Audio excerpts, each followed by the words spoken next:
Rob Tebbutt for Boxing News. Delighted to be joined by the WBO Cruiserweight Champion of the World, Chris Billam-Smith. We're here in Bournemouth. It is 4:46 in the AM, following your 8th round stoppage win over Mateusz Masternak. How are you, Chris? Yeah, all good. All good. Full up now from our pizza. Much appreciated, courtesy of you. So thanks for that. You're very welcome. You're very welcome. Courtesy of the good people at Boxing News, giving us a lot of your time over recent months, especially, and of course over the years. So I thought it'd be the done thing to do the pizzas, and also I love pizza, so I get like a preferable rate nowadays. I think from Papa John's, like a loyalty card. Yeah, let's talk about the fight. Successfully defending your WBO Cruiserweight World title. Of course, you won it. May of earlier on this year, your beloved Bournemouth, but making the first defence always, I'd imagine, quite a tricky proposition for a champion going into it as a champion as opposed to a challenger. How did you feel in the ring tonight? Yeah, I mean, I guess in a way I felt like a champion because I felt in control and I felt like I was adapting towards the end of the fight. And I like I said, I felt really comfortable in it, even when I was losing rounds. But yeah, annoyed in a way that it wasn't more definitive finish in terms of I knew I started boxing really well and landed some good shots, and obviously they're what done the damage. But it was he obviously, I mean, he's a hard bloke because you could see his ribs popped out and he didn't go down or anything. So yeah, So in terms of me, like, just pleased in a way, but felt different for sure. You mentioned kind of as you grew into the fight and boxing well as the rounds progressed. Talk to me about the early rounds. What weren't you happy with? What did you have to change and adjust? I thought I won the first, so then don't know. I just I sort of stopped jabbing and I was just looking for a single shot, one big shot. And I mean, he's a veteran. Like, he's not going to give you one shot. You're not going to be able to find that one shot against him. There were tricky rounds, but I felt comfortable, and Shane was sort of starting to get more annoyed with me. I think he gave me an absolute rollicking at one stage of can't remember what round it was, but yeah, he gave me a good kick up the backside, and started improving.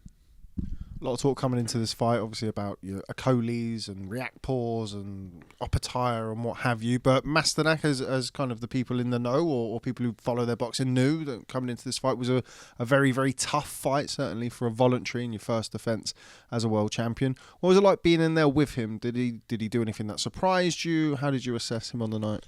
Nothing in terms of, like, everything was very as I thought it'd be, but it was just the sort of timing of his shots. So, like, he'd look like he was going to throw a shot, or like he'd like half throw a shot, and you think he's going to pull it, but it would just then come out. It was weird, like the way he threw shots, a weird, awkward style. You can see why he gets through fights, but I could also feeling the pace from early on, even though, you know, I obviously took a lot of shots, but I had to pressure him. Like, he's so good coming forward, and if you just back off, he'll come in. So you just got to keep applying pressure, keep jabbing, and, you know, I was thinking I was looking for too many singles with the pressure, but that was what I had to do, and that was just, and he was fighting out of himself. You know, he didn't like the pace, and that was the plan. But, you know, a little bit more technicality, a bit more finesse would have been nice. He seemed to get the right hand going, particularly in rounds 4 and 5. Did he hurt you at all in the fight? No, I felt fine throughout the fight. Wasn't ever buzzed or, you know, or shook or anything like that. Obviously I think I hurt him in, I can't remember if it was second or third. Hit him like a right hook, which buzzed him. But you know, one tough bloke. It seemed as though the 6th round was quite pivotal in a sense of 4 and 5 were clear Masternak rounds where he started to get the right hand off. But it seemed like something kind of changed in the 6th. Now, was it something where you hurt him to the body? Did you notice anything there? Or was it just you kind of breaking him down, I suppose, and him feeling that pace? Yeah, I started finding my jab, and then everything was coming off that, and it was off a double jab or, and then I was able to get ripped to the body, and I wasn't just going like jab, big right hand. It was boom, boom, boom, boom, and putting my shots together, and that was the plan from the off in camp. But for some reason, I didn't do it tonight. Early on, but at 6th, 7th round, I started boxing much better, and I felt right going into the 8th. I was like, okay, I'm good. My engine's good. Got 5 rounds here to start really breaking him down. I thought I'm going to really start turning the screw a bit now. But then obviously it got stopped just in the start of round 8. Was there a particular moment in the 7th where you felt that you'd got to him and hurt him? And also with the stoppage, were you surprised? Were you surprised he didn't come out? I knew I was hurting him to the body. I didn't realise how severe. Obviously, visibly see the rib popped out. But I was surprised that he didn't get up because I was confused, and then sort of obviously heard that there was the rib had gone, and that's he's not the sort of man to quit, and he was probably ahead on the cards. And it's his only world title fight, so you wouldn't expect him to quit. So it must have been a pretty bad injury. You said before this that you expected this, or potentially this was going to be the hardest fight of your career. Was it? No, probably in a way it was, yeah, because I had to figure things out. But it's a shame I couldn't have a couple of more rounds, because I think I would have. It ended too soon for me to show the adaptations. Like, I'd made the adaptations in the 6th and 7th, but they would have really come to fruition in the 8th, 9th and 10th. But yeah, it was difficult because of who he is and his style, and he's an absolute legend of the division, really. Like one of those at the moment. He's a nearly man. You probably will end up as the nearly man of the division, but he started pro boxing when 2005. I didn't start boxing until 2007 in any way, shape or form. So a very experienced guy. So it was a really tough fight, and I had to figure out a lot. 4th fight headlining in the last year or so. No, 18 months or so. I forgot we're in December and not the summer. How important is it that you've built this sort of mini fortress, really, be it the BIC, or of course you had the fight at the stadium earlier on in May, and how important is it to have that crowd behind you? And also there was a few Polish fans in there tonight as well, made for a good atmosphere, but having those behind you, particularly in those rounds where it's not necessarily going your way. Yeah, I mean, I'm so proud of the fan base and the town all getting behind me. That's phenomenal. What we've done over the last 18 months with Boxer and Sky and the team, and us as a team, and the town has just really got behind me. And then in the fight, they spur me on. Like, it's just when you're in that atmosphere, there's something else to fight for. You're already fighting for a lot, but if you need to grab into anything else, you just hear them chanting your name and just creating a phenomenal atmosphere. So it's amazing to have them behind me. Obviously the stadium's fantastic. It's 15,000 people, and it's obviously the place where you watch Bournemouth play. But it's really loud in the BIC. When you consider there's only 4,000 people in there, it's kind of the way that it's set out, with it sort of being a surround sound, really, of noise. What's it like to perform in there compared to a stadium? Yeah, it's because it holds the sound so much better. So it's phenomenal atmosphere. The stadium obviously gets lost a bit, and it's spread out a lot more, whereas in there it's all just on top of me. So a phenomenal atmosphere. I love that place. I love that. It's a shame it's not a bit bigger than 4,000. Shame it's not like an 8 or a 10, and but similar set up. But yeah, phenomenal atmosphere, and I love boxing there. Quite a few of your cruiserweight contemporaries were in attendance tonight. So Vidal Riley, or of course Richard Riakpore, who is probably the name that's been banded around the most for you, certainly this week.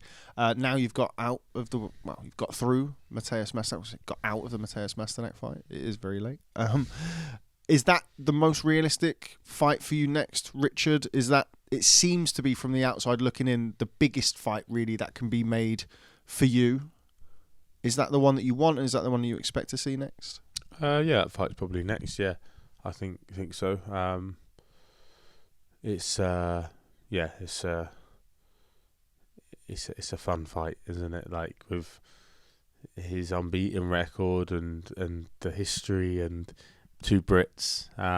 It's a fun fight, and I'm sure he'll look at that tonight and maybe think that it's an easier fight than before. But it's different when you're in there with me, and you know I was draining Masternak. But yeah, that fight would be great. There's other fights out there, but that one looks probably most likely, to be honest, if the WBO got to call a mandatory. And yeah, it's an exciting fight. Is that a fight where you need to be? I mean, look, you are what you are at this stage of your career, and I think everybody watching this, and certainly everyone crammed into the BIC, is pretty grateful for the way that you fight, and it's certainly a more crowd-pleasing style than certainly some that we're accustomed to seeing. But do you need to be a little bit tighter defensively when you're boxing your Richard Riakpores, the guys who do have, with respect to Masternak, more of a kind of a KO threat, really? Yeah, but at the same time, they box very different. They haven't got as good feet as Masternak. He's very cute in certain areas. Little pullbacks and little shoulder rolls and defence and stuff. He's very smart with, but so it takes a bit away from me in that sense. So yeah, I mean, it's styles make fights, as they say, and I know the sort of work I can do. But yeah, it's I'd have to be better, more switched on, but there's a reason for it. I was very comfortable in there. Do you know what I mean? There's a reason that I sort of switched off at times, because I was a bit too comfortable with the pace of the shots, the power of the shots and stuff. So if someone's a bigger puncher or a faster puncher, then I wouldn't be as comfortable in allowing those shots through. So it would change it. Building this fan base down here, I mean, obviously had the fan base, but kind of bringing boxing down here and really kind of growing that is something that was touched upon in the post-fight press conference from Wally Downs from The Sun. Shout out Wally Downs. Kind of mentioned the potential for you boxing in America. You've ticked the box of boxing at the stadium. You've now boxed down here and headlined your last 4 fights. Is America something that you really want to tick off in the future? It was a great line that you said in the press conference of kind of saying, I could never be bored of doing this, but you're somebody who likes to set challenges for yourself. Is that something that you'd like to do in the future? Yeah, I'd love to fight in the States. Vegas was always a dream, I think, for a lot of fighters, the fight capital of the world. And I think, there's probably only one name at cruiserweight that can do that in Zurdo Ramirez. I think he's ranked like number 1 on BoxRec in the world at cruiser, having only boxed there once. But yeah, I'm sure he'll be highly ranked as well through the governing bodies. And that's a fight I'd love as well. It's he's only ever lost to one of the very best in Bivol, so very experienced fighter as well, and also potentially my ticket to Vegas, and all my fans' tickets for Vegas. But yeah, like that's the sort of fight. Vegas really whets the appetite, but other places don't really whet the appetite as much as home. Like I can't get bored of this atmosphere. I'm so fortunate for it. Maybe if you're boxed here, I don't know, 10 times in a row, you might think, I might fancy a change now. But I've always wanted it. I've just called for it for years, and the crowds have turned out. And if you love sport and you love atmospheres, how can you get bored of that? Like that atmosphere is phenomenal, and every time the atmosphere grows and gets better. Do you think you've got many fights left? I've got a few years left yet. I don't know how many fights that'll be, but I feel like I'm improving. That's the most important thing. I think if I felt like I wasn't improving, and I wasn't mentally looking to improve, and I was like looking to come home early or, go up to camp a day later so I get an extra day of my son or whatever, then that'd be a time to start thinking about retiring. But at the moment, and for the rest of my career, hopefully it's always the same. I know all the work that's got to be put in, as does my wife and family, because they have to deal with it as well, with me being away so much and stuff. So, but no, I don't know how many fights left, but I'm still enjoying it and I'm still improving. Good to hear. Did you feel any different this week being the champion? I know it's kind of a well-tried. I know you stole it from somebody, but pressure is a privilege and what have you. We're going to forget who said it. Shout out Billie Jean King. That's okay, you said it.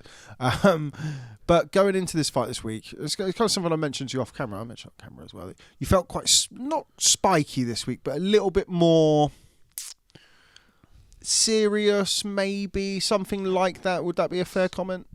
I felt like a lot of people were downplaying the fight, when boxing, the fighter got in front of me is a very experienced fighter, a very tough experienced fighter, and everyone was just like, who you going to fight next? So I felt, one, it was disrespectful to Masternak, but two, like, disrespectful to me in the sense of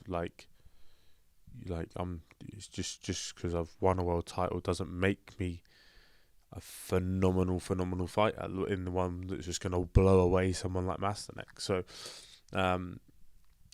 he's, like I said before, how long he's been boxing compared to how long I've been boxing, he deserves a bit more respect, and I felt like everyone was trying to push me in a direction of you'll win, so what's next?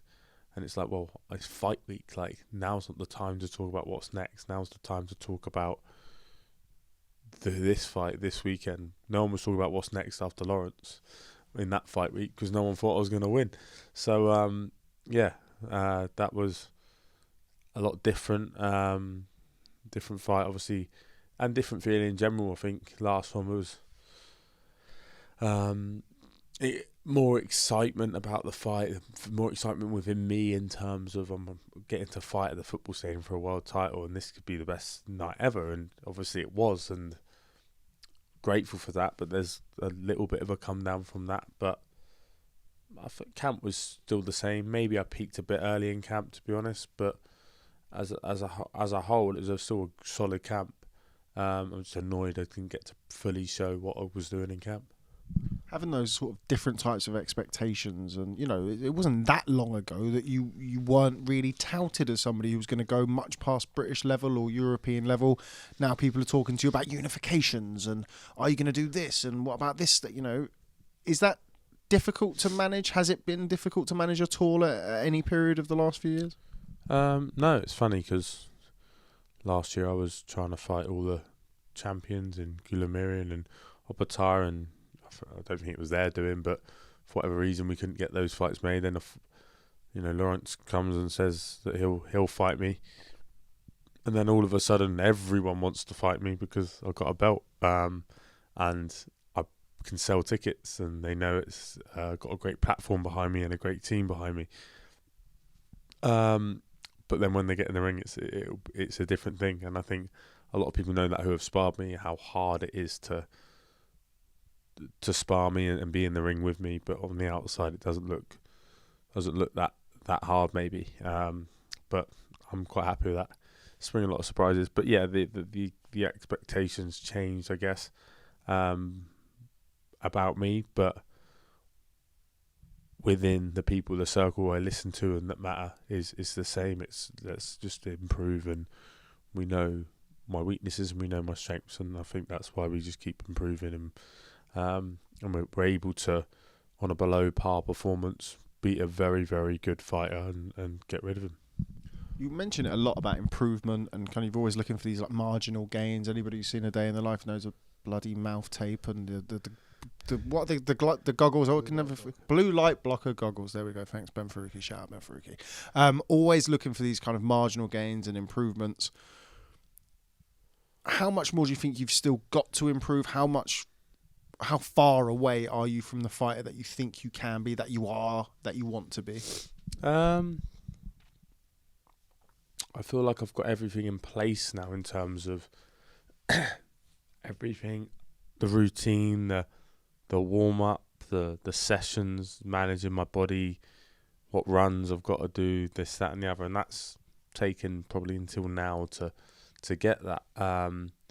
We're still developing a lot on the strength stuff. Excuse me, with Ben Carraway, but yeah, in the gym, I think the boxing is the thing that really needs to, is still the most left in. I need to be more consistent with my performances, which I have been a lot of camp, and then the last few weeks of sparring didn't go great. I mean, I was ill 1 week, and then couldn't get enough rounds in, and just towards the end of camp, it just felt like I even said to Josh Pritchard earlier, like I felt like I peaked a couple of weeks ago. Like I felt like it would have been a lot better then, but that's life, and you just learn.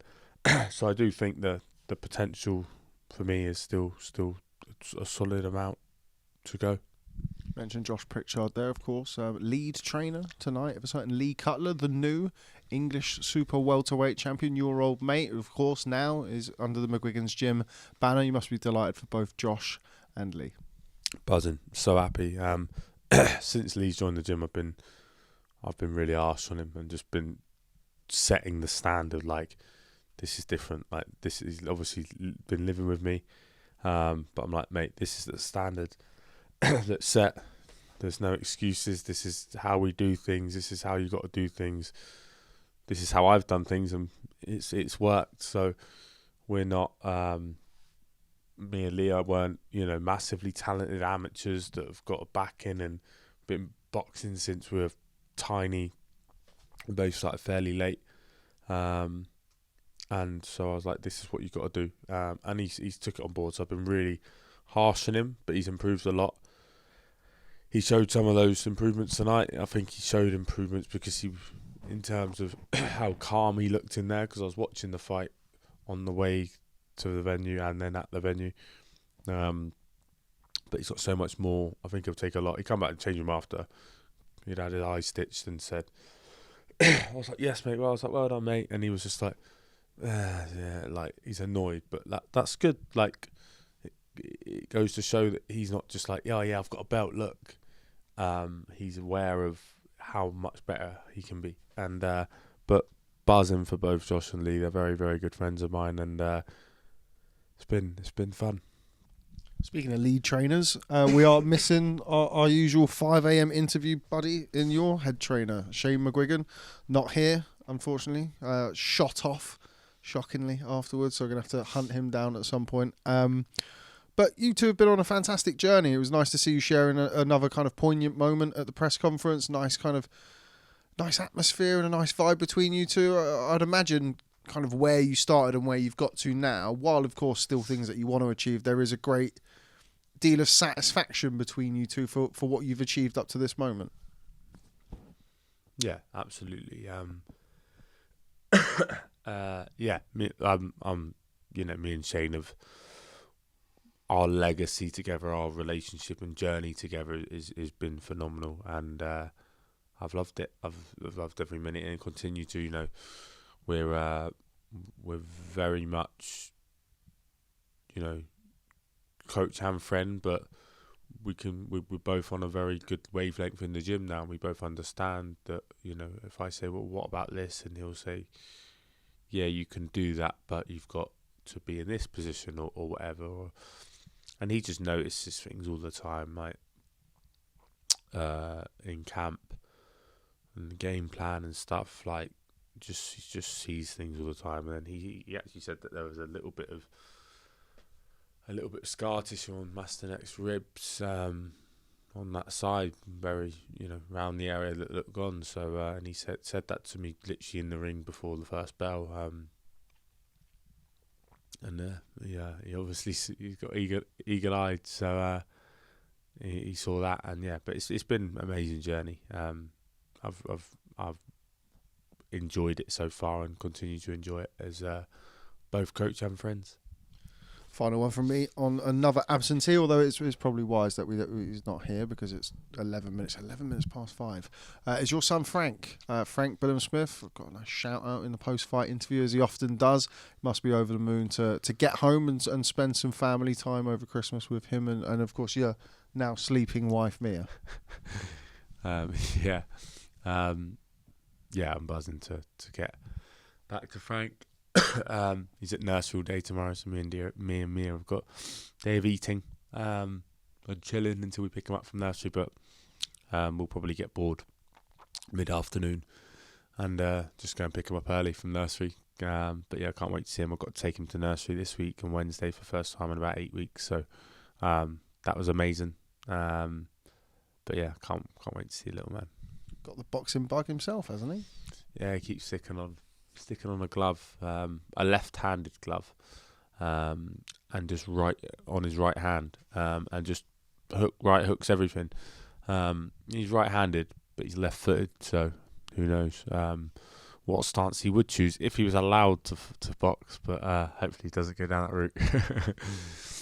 Well, we'll wait and see how that one pans out. Chris Billam-Smith, always a pleasure. Thanks very much for speaking to us, not only today, but of course, seemingly every week for the last 3 months or so, a stalwart of ID Studios, as well as, of course, here on Boxing News. So thanks very much for speaking to us. Congratulations on defending your WBO Cruiserweight title. I'm sure we'll catch up with you soon. Thank you, mate. Cheers for your time.